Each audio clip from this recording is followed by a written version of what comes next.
What's going on, y'all? UFC 327 was last night. Yuri Prohaskca, he got knocked the F out, man. Yuri Prohaskca versus Carlos Ulberg. Carlos Ulberg, he blew out his knee pretty early in the fight. Yuri Prohaskca, he could have finished him at any moment after Carlos blew out his knee. But he pulled back on the gas and he got knocked out. He got knocked the F out, and it was incredible to see. I'm always down for an upset. Whoever the fans are liking, I like to see him get knocked out because I love to see the I love to see the disappointment in the peoples, you know. The people deserve to be disappointed, so I'm here for it. Yuri got knocked out. It was his own dang fault. In his words, he showed mercy. I felt like mercy, you know. If you're showing mercy, get the heck out of here. Jon Jones, he don't show mercy. Every time he gets in there, he's there to end your career. He will make your knee bend in the way that it's not supposed to bend so that you never fight again. If you want to be the best, you got to go for the kill. Yuri Prohaskca was not going for the kill, and he paid the price. Congrats to Carlos Ulberg. I don't think Tom Aspinall would fight with a blown out knee. He would say, hold on, I can't continue. My knee's blown out, I can't continue. But Carlos Ulberg, that's a real fighter right there. He said, my knee's blown out, it don't matter. The fight's still on, I'm still here. So let's run it. And he put Yuri to sleep in an impressive fashion. Josh Hokit versus Curtis Blades. I missed half that fight. I honestly don't even really watch UFC anymore. I try to, but it just be boring these days. So I tuned in halfway through, and man, that fight was incredible. I watched the highlights. Big shout out to Paramount Plus. They be uploading right after. So I've been enjoying that. That's another reason why there's no reason to watch the fights. Paramount's going to upload it right after. So what's even the point? Yeah, that was a good fight. Hokit versus Curtis Blades. That Hokit, man. The fans are funny, you know. Everybody was hating on him. And, you know, I left a comment somewhere. I don't remember where. I was like, man, the fans are down for this now. But as soon as this guy loses, they're going to turn on him overnight. And they're going to say, he was always cringe. I always hated him. And the same people that were talking all, blowing smoke up his butt, those same people are going to pretend like they never liked him. I know y'all liked him. You guys just, your opinions are whatever the trend is. And whatever the commentators say, that's what you say. You can't think for yourselves. That's another reason why I don't really be watching UFC. The fans are just the worst. The worst fans ever. Probably all sports are like that. Ain't nothing new under the sun. Anyways, Yuri Prohaskca, he's about to spend 2 weeks in a dark shed reflecting on his life and the decisions that he made. But apparently you were in a room for several days in the dark by yourself. Can you explain to me what that was and why you did it? Let's talk about you locking yourself in a room for 30 days with no electronics. Why did you go to those extremes? The most days I did was the 5 days, and normally I did that like for 3 days after a fight. You can settle all your mindset, everything, all your experience from the fight, from all the preparation to really use it inside yourself and to really understand what you did good, what you did bad. And Carlos Ulberg, we got another Tom Aspinall here. He's got the title, and he's going to be out for a while until he heals. Anyways, just my thoughts straight off the top. No script. It don't matter. I don't even care. So, see you in the next one. Later. Actually, I also want to comment on Paulo Costa, aka Secret Juice. The secret juice. Paulo Costa versus Azamat Mirzakanov. I think that's his name. Every time I hear the name Azamat, I think of Azamat Bagatov from Borat. I will travel with most venerable producer, Azamat Bagatov. Azamat. Y'all ever seen Borat? Great movie. Check it out if you ain't seen it. Anyways, Azamat Mirzakanov. He was undefeated. Paulo Costa, we all know Paulo Costa, Mr. Secret Juice himself. He had a great fight, man. He pretty much destroyed Azamat. And Azamat was the favorite, of course, because he was undefeated. Excuse me, got some coffee here. Paulo just destroyed him. I can't remember if it was the second round or the third round. I believe it was the third round. Paulo came out like he beat him like he owed him money, as they say, as the expression goes. And it was beautiful to see, man. I like Paulo Costa. You know, he's a funny guy. A very funny guy. And it made me think of Israel Adesanya and the little beef he had with Poatan, Alex Pereira.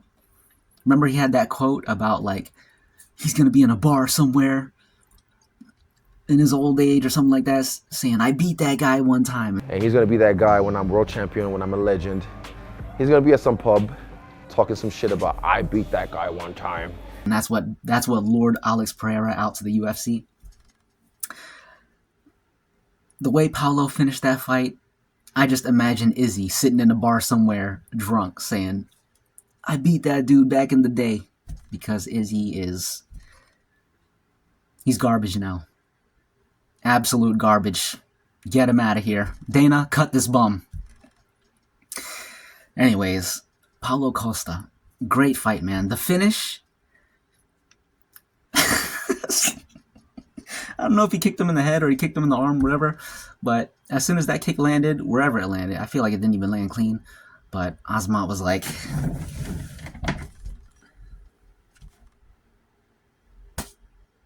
nope.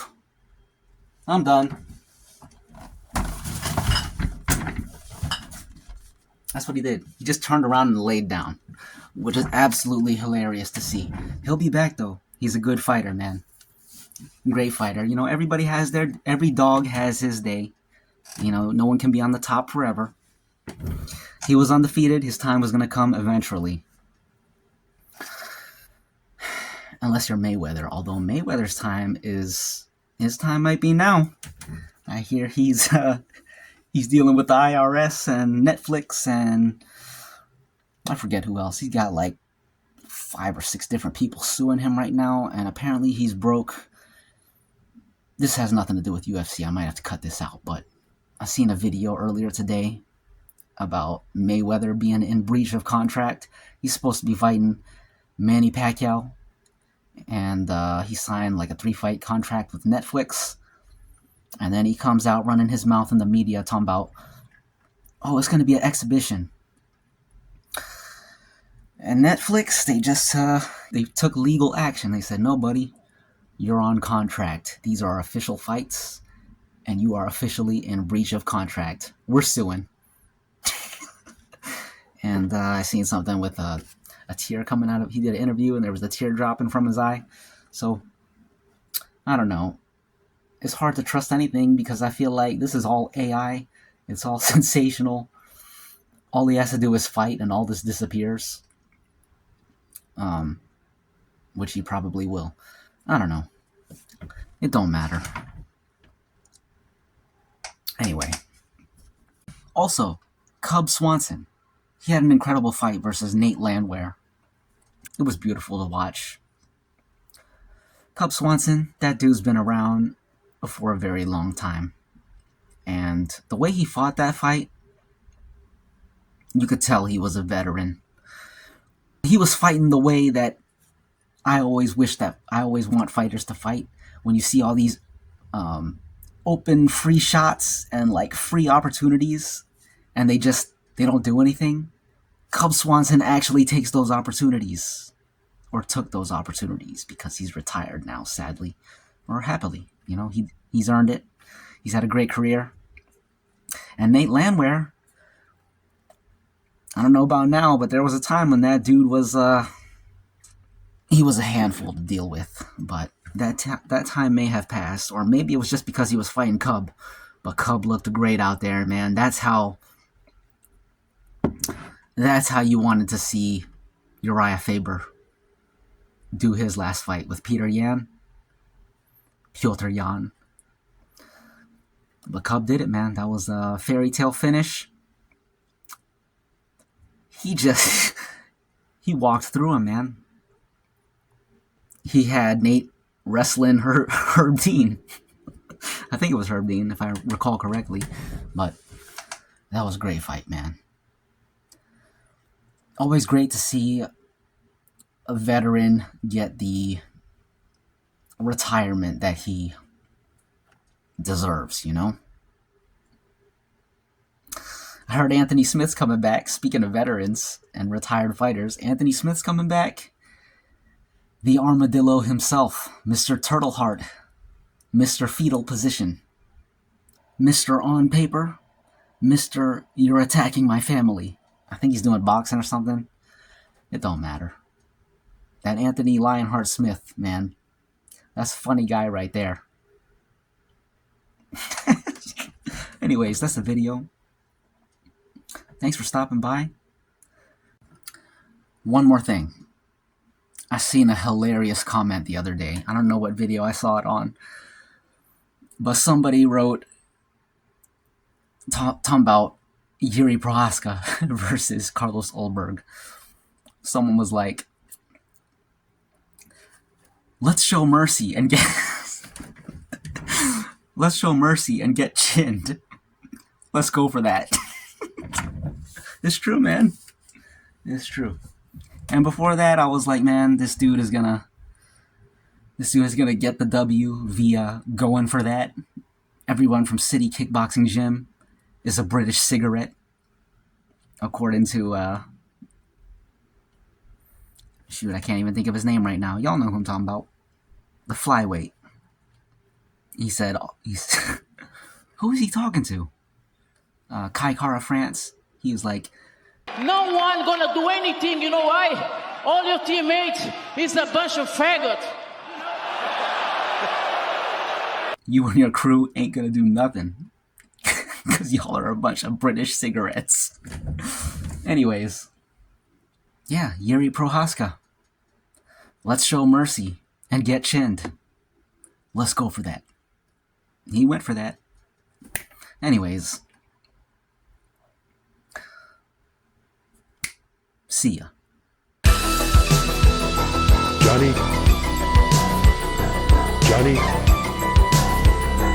Johnny.